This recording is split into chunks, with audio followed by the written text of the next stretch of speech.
been a long time since I've covered a Super Nintendo game on this channel. In fact, not since Super Mario World.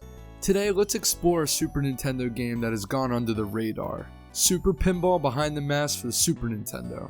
Super Pinball Behind the Mask certainly isn't the most iconic pinball title, or even a well-known Super Nintendo game at that, but I think it's time to dust off these old tables and take a look at why I'm even talking about Super Pinball Behind the Mask. It's one of the very few pinball titles for the Super Nintendo, barring any release for the Super Famicom like the insane looking Jockey Crush for instance. My dad and I would pop in Super Pinball from time to time, playing for hours trying to rack up the highest score. We had a lot of fun with this one back in the day. It's a no-frills pinball game experience on the surface, but there are little nuances that make the experience much more engaging and memorable. That title screen opening with the comedy and tragedy masks always creeped me out, but that mystifying score that slowly crept in always intrigued me. Even as an adult, it still evokes that feeling of whimsy. Some childhood experiences leave a real lasting impression. At the main menu, you're presented with only 2 modes and an exit option. Why there's an exit option on the main menu is beyond me.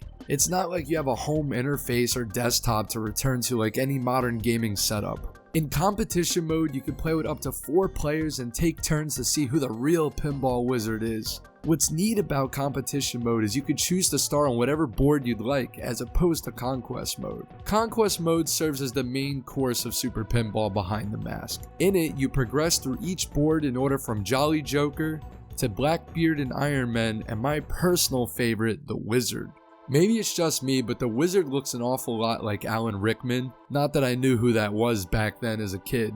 You can actually complete Conquest, as it has an ending and a simplistic plot. I never played much of Conquest mode since it was so brutal, getting game over after game over. You only get 3 chances to work with before you're booted back to the main menu to start all over again.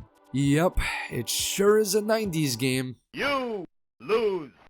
Pinball isn't exactly an area of expertise for me, so I found myself back there repeatedly. There should have been an option to retry as soon as you lost your last chance. It's a pain to constantly watch the title screen boot up each time, and you can't skip it. Each board features a unique theme accompanied by an outstanding atmospheric track. The Super Nintendo sound chip fires on all cylinders as usual. Each song oozes atmosphere and lends itself to creating an immersive experience for something as simple as pinball. There isn't much else to discuss with Super Pinball Behind the Mask. More importantly, could I recommend it to you today? Well, not exactly. There are much better pinball experiences to be had, especially with the Pinball FX series. Pinball FX 2 and 3 in particular were such a blast to go through with all its licensed boards and other bells and whistles. For the retro gaming enthusiast, Super Pinball Behind the Mask might be worth checking out, as it is a fairly solid pinball game for the Super Nintendo and is certainly more fun to play than Sonic Spinball on Genesis.